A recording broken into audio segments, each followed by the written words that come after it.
Hey everybody, welcome back to Parenting for a Peaceful Home. I'm your host, Christina Louise, and I'm really grateful for this opportunity to introduce you to my new friend, Genevieve Simperingham. I hope I said that correctly, who is an aware parenting instructor and the founder of the Peaceful Parent Institute in New Zealand, where she is doing amazing work with clients all over the world to help us all understand what's missing when it comes to waking up in the morning and committing to being peaceful and being more tolerant, but it just doesn't seem to work out like that. And then we end up feeling guilty and ashamed. So she's here today to help you break that cycle and give you the information that you really need in order to create peace and stability from the inside out and in your home and in your child's life. Welcome, Genevieve. Thank you so much for being with us today. Thank you. Thank you, Christine Louise. Thank you for that beautiful introduction. You just said it so well. And thank you for having me on your series. It's great to be part of it. Good. Thank you. Thank you. So how did you come to found the Peaceful Parent Institute? Okay. I'll try and give a short answer to that because it's always a big story, isn't it? So I guess it was about, 10, 12 years ago that I made that decision to really specialize in parenting. And it was a really difficult decision because at the time I was running a lot of different courses and a lot of weekend retreats and covering, and parenting was one of the areas that I had been covering for many years, since before I was a parent, ironically. But and yet I was just doing so much work. I was also doing relationship work and weekends and a lot of work with, just because I'm a counselor, and so just a lot of work on personal development in all areas, and even teaching energy healing training courses I used to teach, and shamanic courses and medicine wheel courses, and a lot of taking people into nature. And in terms of personal development, it covered quite a wide range. But I just kept identifying that my biggest passion was helping parents to work with the kids, and kind of the opposite of the ambulance at the bottom of the cliff. Are you familiar with that term there in Florida? Okay. So the opposite of just the help, trying to help people with their trauma from early childhood, even though actually, ironically, that is what I'm still doing on a day-to-day basis.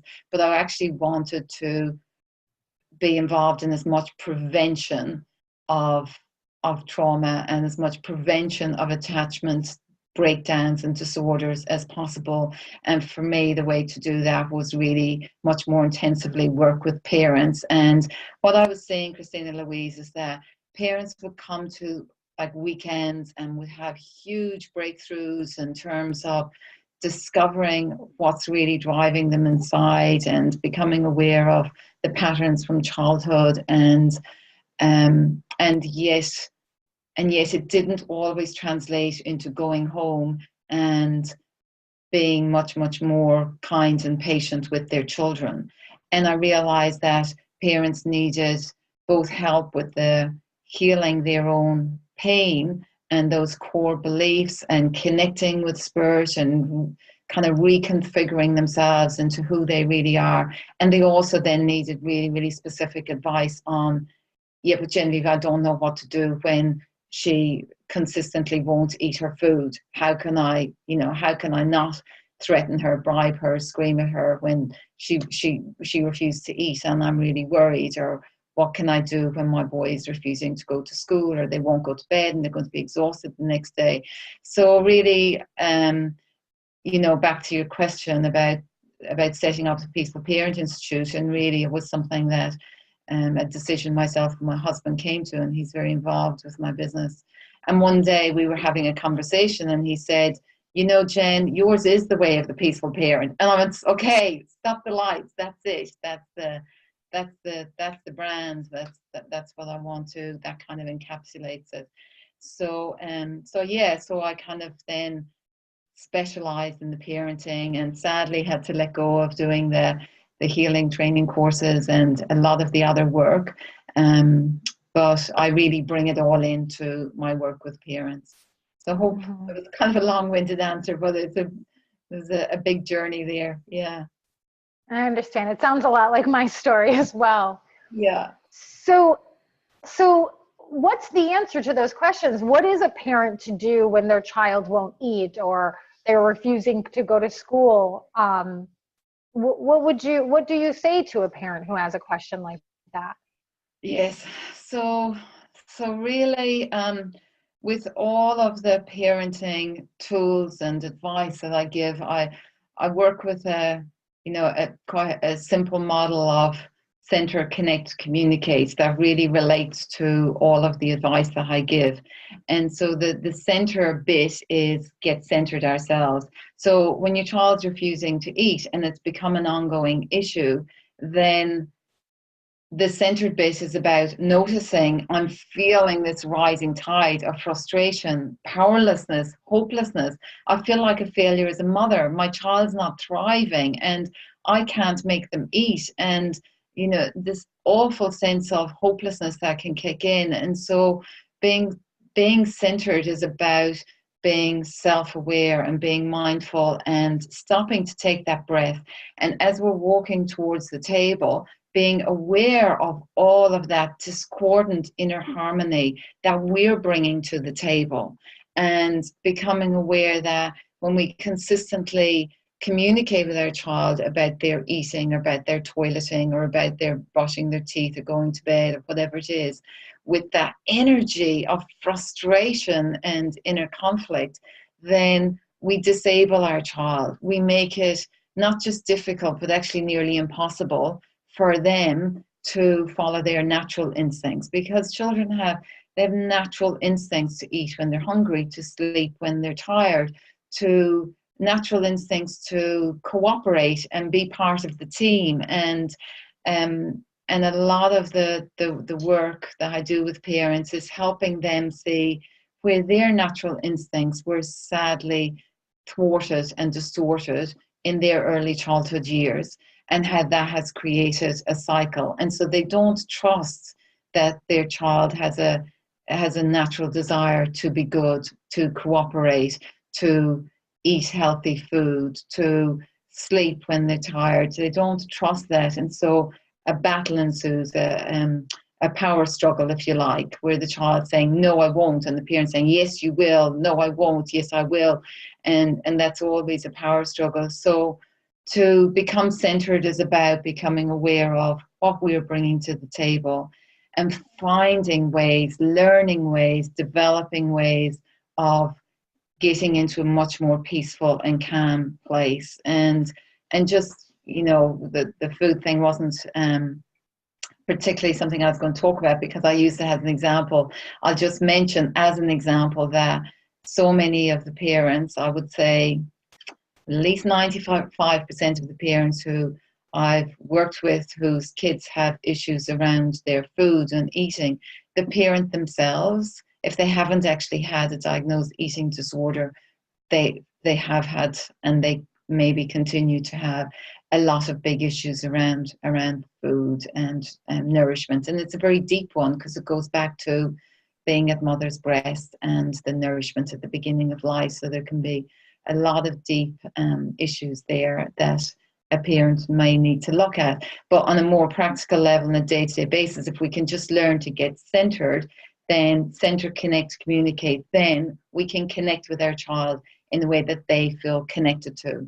So for the communication to work, for the communication of the requests or the limits or the let's talk this through, or how could this have worked better, or let's make a plan, all those communication skills to work, we need to be centered and we need to connect with our child. And connecting means, what it means to you and me, it's probably really similar for our children. I feel connected when somebody seems to be taking me seriously, seems to care about actually what I really feel and who I am and what's going on for me. And so if our child is just hearing, eat that food, and this is, I've cooked it, and you need to eat it, and don't you know it's going to make your body healthy, then they're not, the child is maybe sitting there with all of this frustration and anger and resentment, or feeling restricted, and they're not feeling seen or met or heard or understood with any of that. So when we can shift our whole lens to what we are bringing to each of these situations and realizing the importance of being centered, then it kind of changes everything. Does that make sense? And I know I can't go into all of the different techniques, but they're all on the website, on my website, in different articles. Mm-hmm. But the being centered bit it's critical, really, yeah, to the relationship between the parent and the child, to maintain that soft heart, that genuine warmth. Yeah. I've heard it said before, we can't give to our children what we don't have ourselves. So I love your emphasis on what we're bringing to the table. And then I also really loved the example that you used with the child not eating. So you're saying that you have found that with kids who aren't eating, that usually there's one or more parents who has an issue around food. Yes, absolutely. Yeah. Have you found that in other cases? Like, have you seen other reflections that have been so? Yeah, absolutely. Nearly consistently. And I think a lot of parents, they have come to understand that concept, that if there's an issue with my child that gets under my skin and I find difficult again and again and again, then I'm being triggered. It's triggering something in me. And yet that as a concept isn't enough to change the dynamic. And I'm giving away the free gift of the CD, my Stress Relief for Parents CD. It's one of 4 CDs I've created, and the first track on that is about taking a particular issue that you always come up against again and again and again, that kind of makes your blood boil or makes you feel really powerless, and exploring, going there to that moment. What's happening in me? What do I really feel? Oh my gosh, my jaws are really tight. Oh, I feel so constricted. I feel quite icky. There's some shame around this. And what does this remind me of? And like, for instance, as another example, when you ask that question about those connections, another example is most parents find most difficult is what they call their child not listening to them, which actually means that the child is not responding to them in the way that they want, is not responding well or not being responsive. And that's the number one biggest kind of bugbear or, trigger for most parents. And I've taken so many groups into a meditation around this one, into a little journey to go in and explore it. And it's surprising to most parents, but actually it nearly always, and I would say always to one extent or another, comes down to where they themselves as a child didn't feel responded to. So as a child, they needed mom's attention, they needed dad's attention, they needed soothing, they needed to be seen, they needed reassurance, and they weren't getting that, so they weren't being responded to, or they go back to remembering being the baby in the cot and crying and their parents not coming to them, and the extreme powerlessness and terror actually of being so dependent and not gaining access to the nurturing, the soothing, the touch, the whatever was needed is unbearably painful. And so most parents are experiencing a reigniting of that deep old wound, because responsiveness is at the core of healthy, secure attachment. And does that make sense? So that lack of response. So I see those patterns all the time, absolutely all the time. And something I'd like to kind of expand into, Christine Louise, if it goes with the flow of our interview, is as I've started talking about these deep core wounds and unmet needs that we carry as parents, and how we bring this into our dynamics with our children, and how this, day-to-day triggering can have very deep wounds. And that can be quite daunting for parents, I realize. And something I want to say about that is that a lot of parents, they're attracted to peaceful parenting because they're already on a journey of healing. But then I would say, for me in my day-to-day work, and especially with the courses that I run and the seminars and workshops, because I seem to attract a much more greater mainstream audience these days than I did sort of 15, 20 years ago, when I was, also doing a lot of the healer training courses, etc. So these days, a lot of mainstream, just parents who are not particularly on a healing journey, and yet then coming to peaceful parenting, and really from that first 2-hour seminar or whatever it is, they realize, oh my gosh, if I am to stop yelling at my child, I need to do some big work on myself. So the understanding of those concepts brings a parent to that journey of self-healing. And it's a holistic journey. It really brings parents to looking at and reevaluating their whole lifestyle. Because if a parent is trying to just follow the techniques and do what, people like myself and others are suggesting in the articles, they're going to, as you said in the beginning, get up each morning and say, right, today I can do it. And I say to parents in seminars, you're listening to me and thinking, this sounds so logical, and Genevieve makes it sound so easy and accessible, and I can do these things. And by 11 o'clock tomorrow morning, you're going to want to get me on the phone or pull me into your house and go, Genevieve, it's not working. I feel like screaming at the kids.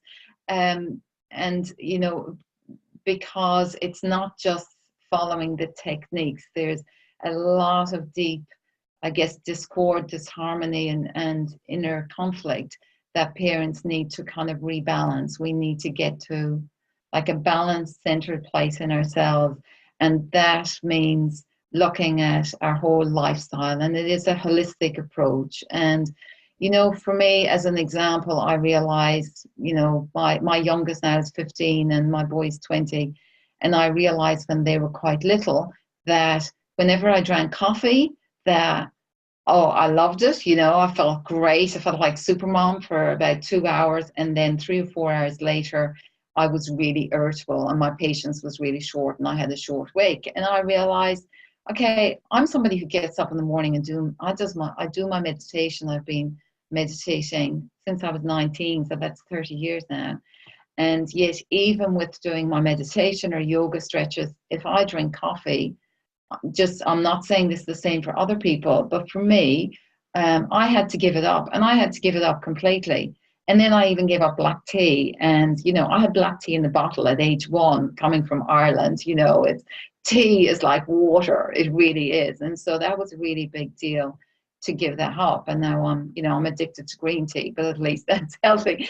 So if we're working on being a peaceful parent, we need to look at where there's disharmony inside of us. And as well as growing up in families where there was a lot of dysfunctional communication and a lot of projection of anger and frustration, and a real absence of really deep, meaningful empathy and connection, we also mostly grew up in families where we were eating, just junk. And if it wasn't junk, it was like the normal, what was believed to be the normal healthy diet, which was full of, animal protein and gluten and pesticides and got mercury in our teeth, and we're all breathing in lead from fumes and full of heavy metals and toxins, and it's in our whole environment. And so for me,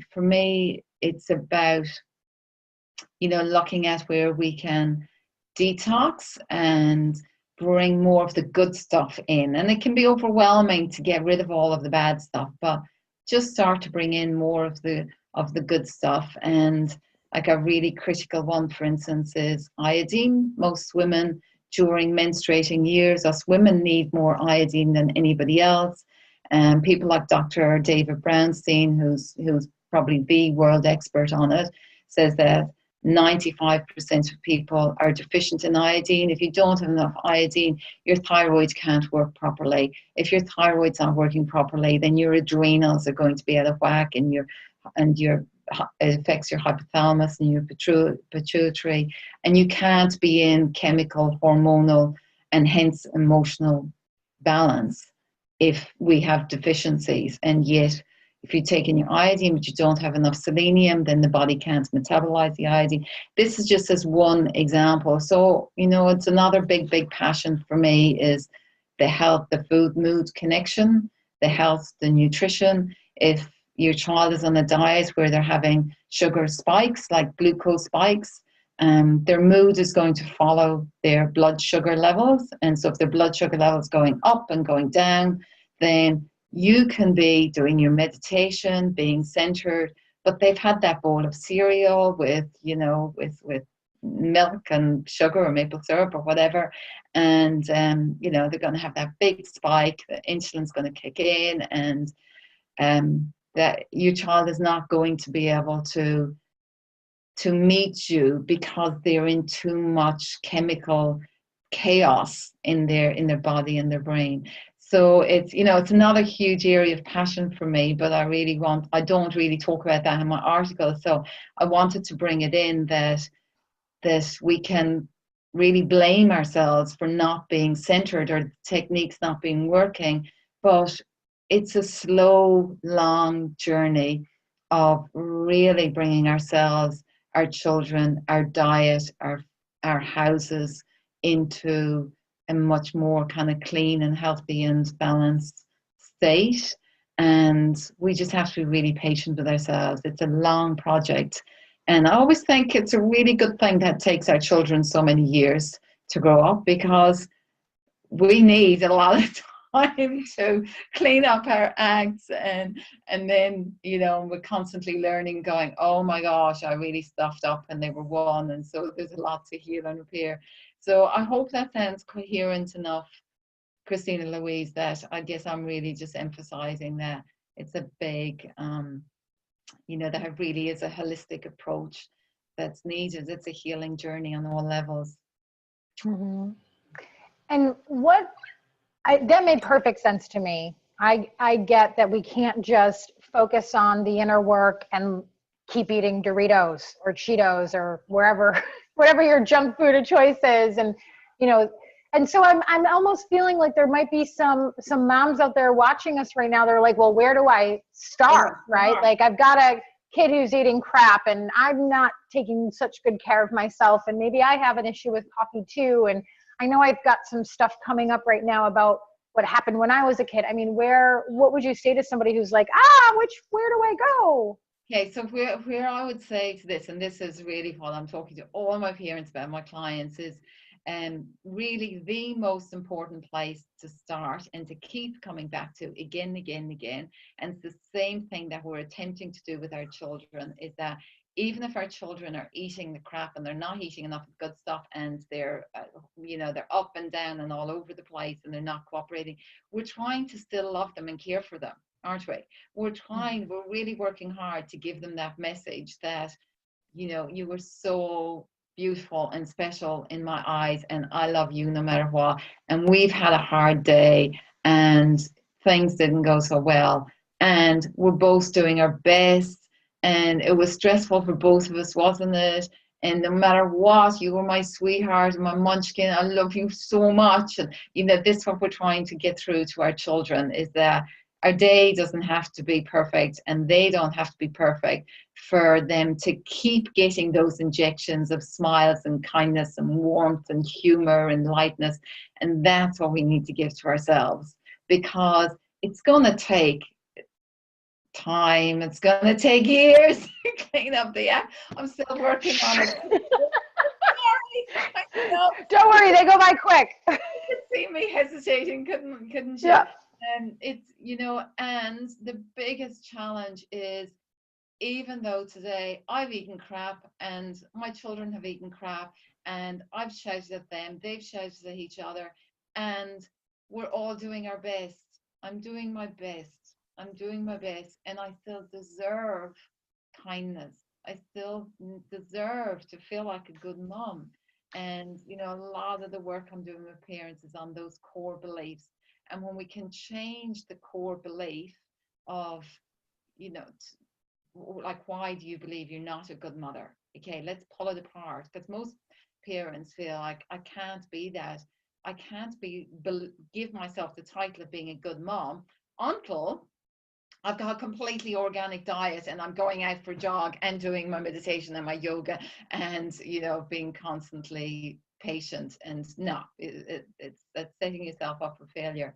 We have to get to the core of that belief, and why do I believe I'm not a good mother, and what do I need to put in place, to really, really hold that belief that through it all, on the days where I succeed, on the days where I fail, where I'm patient and where I'm impatient, I am still a good person and I'm doing my best.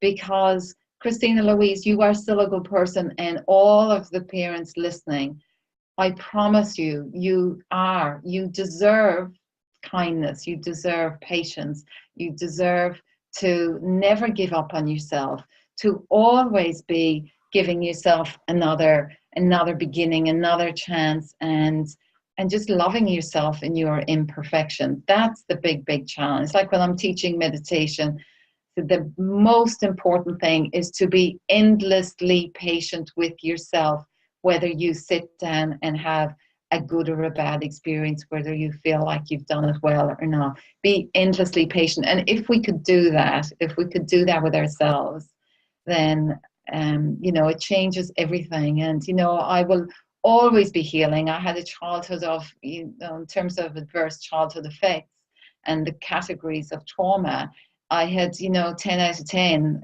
on physical abuse, sexual abuse, psychological abuse, neglect, parents with, yes, not meant not able to be nurturing, or lack of attachment, lack of empathy. I grew up with a lack of all of that, and quite actually often life-threatening and severe sexual abuse, and including childhood rape, and severe history of abuse. And so the point I was making is that I have come to terms with the fact that I'm probably going to be carrying, to one extent or another, those wounds, or the memory of those wounds, and all through my life. And yet what's the most important is that I am at peace with that. I'm at peace with who I am. I'm at peace with the fact that there was a lot of damage and a lot of toxicity and a lot of heavy impact on all levels, physically, mentally, emotionally, spiritually. And 30 years down the track, I've come a long way. And yet the biggest thing has been learning to love the inner child inside of me, because it's not just a cliche. We really can't treat our children better than we treat the inner child, because if we do, then that child inside who's still got some wounds and sensitivity is going to compete, and is going to start shouting out, what about me? Nobody's caring about me, nobody's listening to me. And so to be kind with the children, and to be kind and patient with ourselves, we need to keep checking in. How's that the part of me that's the most sensitive, the most vulnerable, the most wounded? How am I doing? And so, for me, it's been a parallel journey of my adult life, or my normal life, and my life of kind of holding and nurturing the part of me that was most wounded. So, yeah, I hope that makes sense, and I hope it doesn't sound. It is daunting, and yet that's something we can just keep practicing, just mindful practicing of, how am I feeling? I choose peace. I choose to love and accept myself as I am. Just some basic affirmations that you just put them up, write them up, put them on your phone, have a little ding on your phone that reminds you to center and bring back in those those messages of kindness towards self. Thank you for sharing your story with us and for sharing the truth.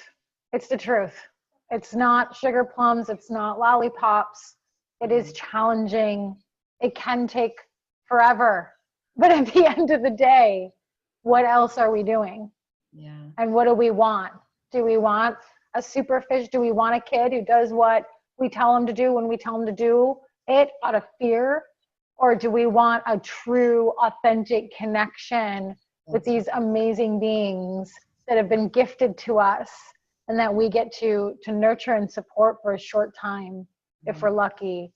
So thank you for sharing your truth, for being authentically you, for never giving up, for continuing to walk your talk, and for sharing this information with us today. Thank you. It's such a privilege and such a passion. It's beautiful, beautiful to be part of the change, and we're seeing an explosion of it now. I always knew that day would come, and it's really happening now. It's Yeah. beautiful. Yeah. Thanks for helping us get there. Thank you, Christina Louise. It's been so good to talk to you, and it's very easy to be open, honest, and authentic with you because that's the person that you are, and that you invite that. So I really appreciate you for that. You mentioned audio is a free gift that you want to share with the audience today. Let's take a moment or two and tell them about that. I know you can get it by clicking the link below this video, but I'm excited to hear exactly what they're all about. Yes, so it's a CD that it just took me years to actually record it, but I really love it, and it's called Stress Relief for Parents. And can you see that there? Lots of my parents have said that the name doesn't do it justice. That it's much more than stress relief. That it's very deeply nourishing, both mentally, emotionally, and spiritually. And so there's a lot of great information there about some of the things I was talking about how the resonance of the triggering, and how we can work with the resonance of triggering very much in our sensations and in our energy body, and there's a beautiful guided meditation, the 4th track, which is called Bliss, which I think most of my clients use, and they use it when they're in crisis, or they use it just to get to sleep, or they use it to get themselves centered. I'm thinking of one dad whose little toddler, when he would be about to scream with him, he had it downloaded on his phone. He would put in the earphone, and he knew if he could just get about 30 seconds in, it would give him enough peace and centeredness to not react to his child. So I think that's incredibly proactive to use it like that. But I think I already mentioned the 1st track is one that you can use specifically to explore what is it that this is triggering. What does it remind me of? What was it from my childhood that created this core belief in me, and helping us find those core beliefs, because our core beliefs are the ones that we need to uproot, that cause all of our suffering. And so the tracks on this there's just a lot of great stuff to where parents feel that I'm right there with them, talking them through. There's one for when you're actually triggered and you're in crisis, and it's taking you out of that fight flight and back to activation of the parasympathetic nervous system, back to a place of safety. So I really recommend parents don't just download and go, oh, that's great, I've got it on my hard drive. You're getting it for free. Please do listen to it. Just listen to it even once while you're driving the car, and then you'll use it again at more calm times and really work with it. Because there's a cumulative effect to doing this work that I think we need to mention here, is that the more that we take that 30 seconds, even if it's just 30 seconds, that 30 seconds to center, that 30 seconds to identify what we're feeling, that 10 seconds to, every little bit counts. It adds up over time, and you will naturally, what I've found with my clients and in the work that I have done in my own life is, it's not about the willpower or the setting of the boundaries, or I'm not going to do that anymore. It's the more I take those 20 seconds, 30 seconds, 1 minute here, 2 minutes here, or an hour with a coach or a counselor like yourself, the more I just naturally end up showing up more patient. I just find myself in that flow more often. It's not a head thing. Do you agree? Absolutely, absolutely. Yeah. Because we are rewiring our brains. And like when I first learned meditation, and they described it that you're going through this overgrown forest. And when you do your meditation, you're cutting this little path. And every time you do your meditation, you cut through that path, and the path becomes more of a well-established path. And you've got the highway that you just want to jump on and push, go, and drive fast. But actually, it's this slow path. And then when we don't do it for a while, it all grows over, and then we're back to square one. But it's just all of those like little steps. You're rewiring, you're creating new pathways. And it feels like we were recently in the States on a family holiday, and we're driving on the opposite side of the road. It feels like driving on the opposite side of the road. That driving on the side that you're used to, it's easy to yell, it's easy to throw out those threats and punishments and bribes and the emotional manipulation and the poor me, and it's easy to do that, but it takes practice and it takes mindful self-discipline to keep doing the good stuff. But as you're saying, the more we do it, the more it just becomes natural, just so natural. And then we've got a new generation of children like my kids that it's just natural for them. They want that which feels good, that's nourishing, both the food and the centeredness and being in nature and the good communication. It's what's natural.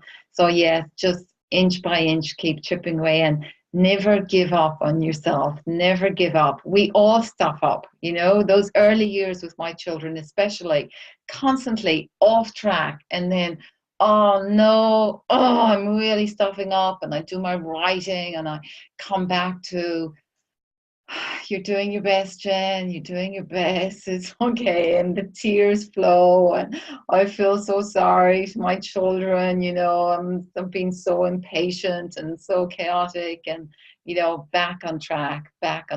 And then a phone call from a relative or something happens, and I'm like back into chaos and back being impatient, and back on track, off track, back on track, off track, back on track. And then more and more and more, we notice that we're spending more time on track, and it's easier to get back on track. And it does, over time, it does change. But it's generations. We're stopping these patterns after how many generations of adults taking their frustrations, their rage, their perversions, you name it, out on their children, just dumping it down the line. Generations and generations and generations of extreme dysfunction. And Parenting for a Peaceful World, Robin Grill's book comes to mind.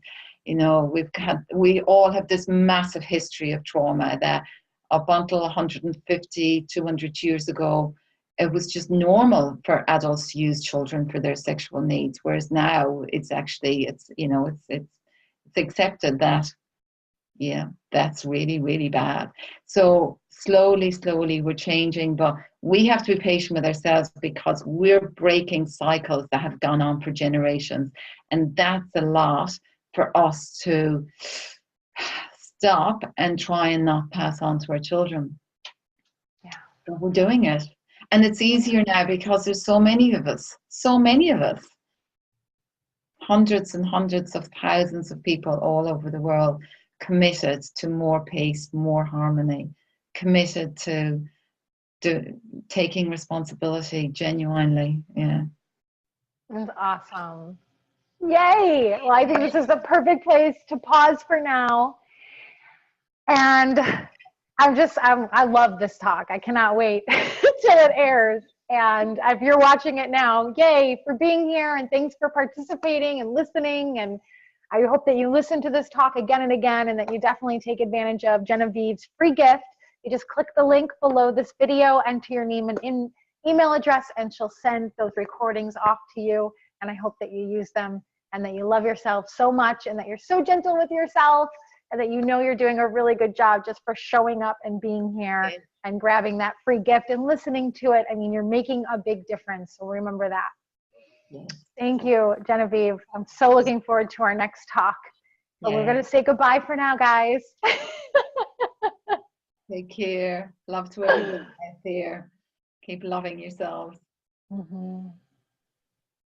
Cool. Bye.